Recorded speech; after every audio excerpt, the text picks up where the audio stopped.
आपके साथ मैं हूं ऋतिक सविता। स्वागत है आपका SPN9 न्यूज में। देखिए, इंदौर में प्रवासी भारतीय सम्मेलन चल रहा है, जिसमें कल आपको याद होगा कि ज्योतिरादित्य सिंधिया, शिवराज सिंह चौहान, द्रौपदी मुर्मू और 2 राष्ट्र अध्यक्ष भी शामिल हुए और कई सारे जो भारतीय प्रवासी मजदूर हैं, भारतीय प्रवासी नागरिक हैं, वो भी मौजूद रहे। सबसे बड़ी बात यह है कि शिवराज सिंह चौहान ने, जब ये सम्मेलन खत्म हुआ तो सम्मेलन अंत होने के बाद शिवराज सिंह चौहान ने माफी मांगी। दोनों हाथ जोड़कर कहा कि कुछ भी गलती हुई हो तो मुझे माफ कर देना। तो इस माफी को लेकर जो है लगातार जो यहाँ पर सवाल खड़े किए जा रहे हैं। दूसरी, जब ज्योतिरादित्य सिंधिया ने अपनी स्पीच शुरू की तो स्पीच शुरू होते ही जैसे ही परिचय का दौर खत्म हुआ, लगातार जो है यहाँ पर नरेंद्र मोदी से सवाल पूछे। उन्होंने कहा है कि प्रवासी भारतीयों का जो स्तर क्या है। उन्होंने कई सारी बड़ी बातें कही। पहले आप इस वीडियो को देखिए।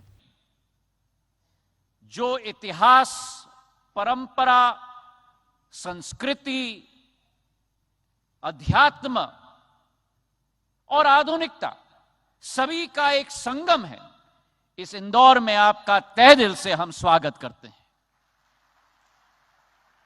और हमें विश्वास है कि पिछले 2 दिनों में इस अतुल्य संगम का एहसास आपको जरूर हुआ होगा। एक लोकतंत्र में असली ताकत लोक माने जनता होती है, और वैसे ही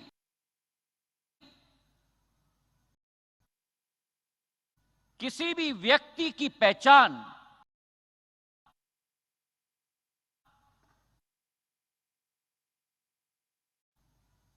उसकी माटी और उसके देश से सदैव होती है। भारत के संदर्भ में एक पुरानी कहावत है, there is an age old adage that you can take an Indian out of India, but you can never take India out of any Indian. और भारत का कोई भी सपूत, कोई भी पुत्र पुत्री विश्व के किसी भी कोने में रहे हों, वो भारत का सपूत, पुत्र पुत्री कभी भी भारतीयता से जुदा नहीं हो सकता। और इसी सोच और विचार को भांपकर भारत के इतिहास में पहली बार भारत के पूर्व प्रधानमंत्री अटल बिहारी वाजपेयी जी ने 2002 में प्रवासी भारतीय दिवस की शुरुआत की थी। और उस समय से जब प्रवासी भारतीयों का एक अहम भूमिका रही। 1998 में जब भारत ने पहली बार पोखरण में परमाणु ब्लास्ट किए थे, और उस समय में जो अनेक देशों ने भारत के विरुद्ध सैंक्शन किए थे, अगर विश्व स्तर पर वो रुख बदलने का कार्य किसी ने किया था भारत के प्रति, तो हमारे प्रवासी भारतीयों ने जग जग में, देश देश में किया था।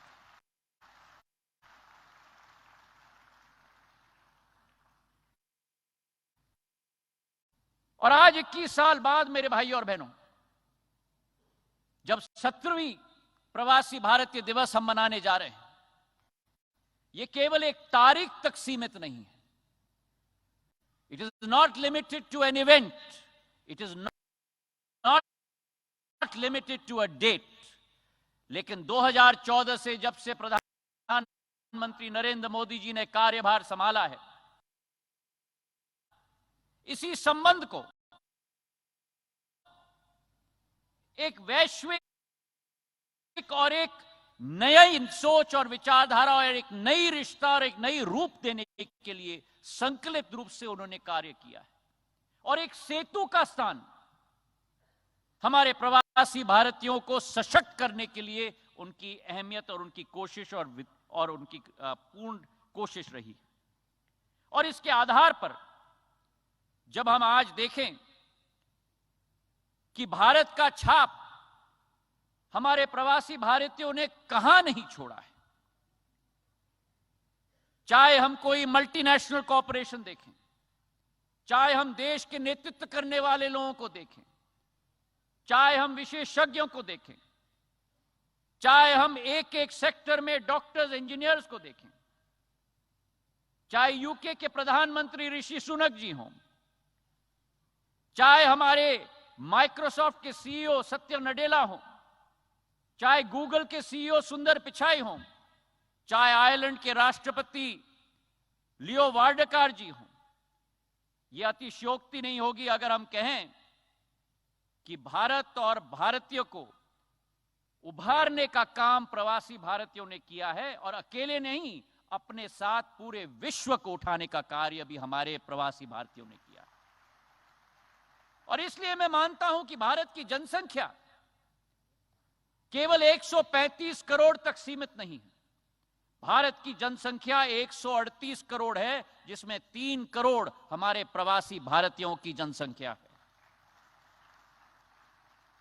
आपकी भागीदारी भारत को विकसित बनाने के लिए अनिवार्य है। आपकी भागीदारी और आपकी साझेदारी भारत को आत्मनिर्भर बनाने के लिए अनिवार्य है।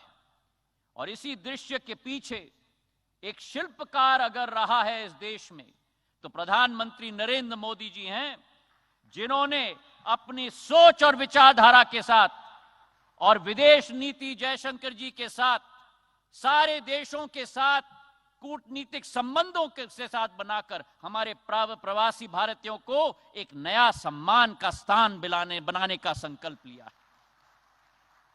और इसी के फलस्वरूप चाहे यूके में हम देखें, पिछले बार जब बैठक हुई थी, हर साल यह तय किया गया कि 3000 भारत के हमारे विद्यार्थियों को वर्क वीजा यूके में दिया जाएगा। जब पहले बार कोविड आया, वैश्विक महामारी आई, प्रधानमंत्री नरेंद्र मोदी जी ने खाड़ी देशों के सभी राष्ट्रपति या प्रधानमंत्रियों को फोन करके हमारे सारे प्रवासी भारतीयों को उस क्षेत्र में उनका हालत और उनकी स्वास्थ्य सुविधा सुनिश्चित करवाई। और अभी जब यूक्रेन और रूस के बीच में लड़ाई हुई, प्रधानमंत्री ने ऑपरेशन गंगा के आधार पर 23,000 प्रवासी हमारे स्टूडेंट्स को वापस घर लाने की पहल लगाकर उनको संगठित और सुरक्षित रूप से घर लाने का कार्य किया। तो इसलिए मेरे भाई और बहनों, हमारे प्रवासी भारतीयों का सुरक्षा, उनकी सहूलियत और उनकी समृद्धि, ये 3 पॉइंटेड कार्यक्रम प्रधानमंत्री नरेंद्र मोदी जी की है। भले हमारे प्रवासी भाई और बहन देश में न रह रहे हों, लेकिन प्रधानमंत्री नरेंद्र मोदी जी की और उनकी सरकार के दिल में सदैव रहते हैं, ये विश्वास आपको हम दिलाना चाहते हैं।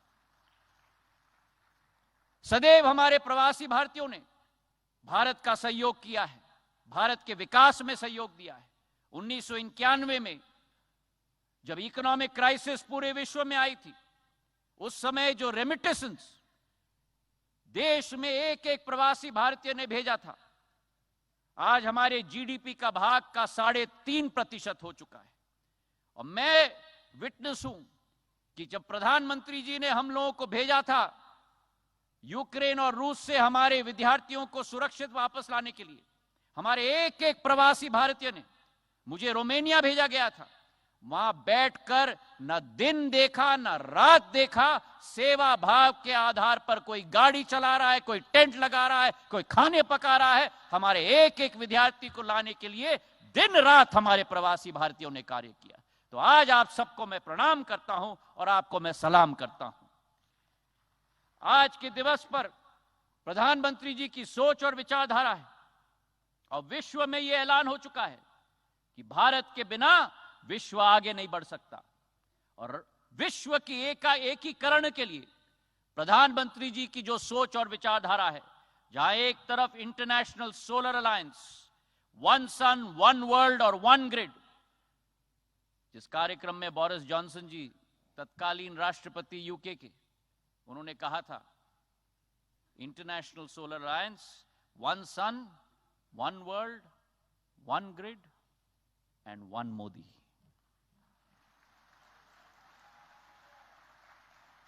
जिस प्रधानमंत्री जी ने इस वर्ष G20 की अध्यक्षता भारत कर रहा है, आजादी के अमृत महोत्सव के वर्ष में भारत आज विश्व पटल पर उजागर हो रहा है मेरे भाई और बहनों। और वो G20 की अध्यक्षता किस सोच और विचारधारा के साथ? One earth, one family and one future. वासुदेव कुटुंबक की सोच, पूरा विश्व एक परिवार है। आज आजादी के अमृत महोत्सव के वर्ष में जो 2013-14 में भारत आर्थिक स्थिति में विश्व में 13 नंबर की शक्ति थी, आज भारत 5वें नंबर की सबसे बड़ी अर्थव्यवस्था विश्व में बन चुकी है प्रधानमंत्री नरेंद्र मोदी जी के नेतृत्व में। और 2030 तक भारत विश्व की तीसरी बड़ी अर्थव्यवस्था बन जाएगी, जर्मनी और जापान से भी आगे निकलकर मेरे भाई और बहनों। तो आज के इस दिवस पर आप सब लोगों से निवेदन है कि भारत की इंडियन ग्रोथ स्टोरी में भागीदार बने, प्रधानमंत्री जी के संकल्प को मजबूत करें, अपने जन्मभूमि से जुड़े रहें और हमारे युवाओं को जो बाहर, देश के बाहर कार्य कर रहे हैं, मेरा एक ही मंत्र है, एक ही संदेश है, LER, learn, earn, learn, earn and do return.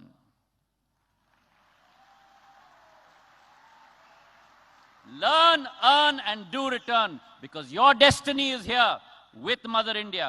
मुझे विश्वास है कि आपकी भागीदारी के साथ भारत की यह सदी होगी। इसी भावना के साथ भारत माता की धन्यवाद। जय हिंद। तो देखा आपने इस वीडियो को देखने के बाद आपको पता लग गया होगा कि आखिर ज्योतिरादित्य सिंधिया ने कितने सारे सवाल जो है यहाँ पर नरेंद्र मोदी से पूछ लिए हैं।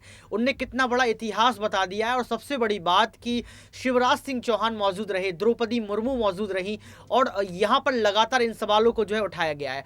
वही मैं आपको बात बता रहा था कि राष्ट्रपति द्रौपदी मुर्मू लगातार सवाल पूछ रही हैं, सरकार से पूछ रही हैं, आदिवासियों के लिए सवाल पूछे गए, विकास के मुद्दों को लेकर सवाल पूछे गए। और आज शिवराज सिंह चौहान द्रौपदी मुर्मू के सामने ही यहाँ पर सिंधिया ने एक बड़ा चैप्टर खोल दिया। यहाँ पर जो है प्रवासी भारतीयों का जिक्र किया और जिक्र करते हुए अप्रत्यक्ष रूप से जो है यहाँ पर ये साबित कर दिया कि आखिर हमारे प्रवासी जो भारतीय हैं वो कितने खतरे में हैं। दूसरा सवाल ये भी खड़ा कर दिया कि शिवराज सिंह चौहान और सिंधिया, इन दो चेहरों में से एक ऐसा चेहरा भी, युवा चेहरा है जो है मुख्यमंत्री बन सकता है। तो बड़ी बात आप यहाँ पर समझ सकते हैं दर्शकों कि यहाँ पर सिंधिया ने कहीं ना कहीं एक चाल खेली और इस चाल में कहीं ना कहीं आप समझ सकते हैं कि किस तरीके से सिंधिया ने सीएम बनने की भी बात कर दी, सिंधिया ने किस तरीके से प्रवासी भारतीयों के लिए भी जिक्र कर दिया और सिंधिया ने किस तरीके से जो है द्रौपदी मुर्मू को ये भी बता दिया कि आप जितने भी सवाल खड़े कर रहे हैं उसमें से एक बड़ा सवाल प्रवासी भारतीयों के लिए। हालांकि जमकर तारीफ भी की प्रधानमंत्री नरेंद्र मोदी की, आपने वीडियो में सुना भी होगा, प्रवासी भारतीयों की भी तारीफ की और इतिहास को भी बताया। आज के लिए सिर्फ इतना ही। देखते रहिए SPN9 न्यूज।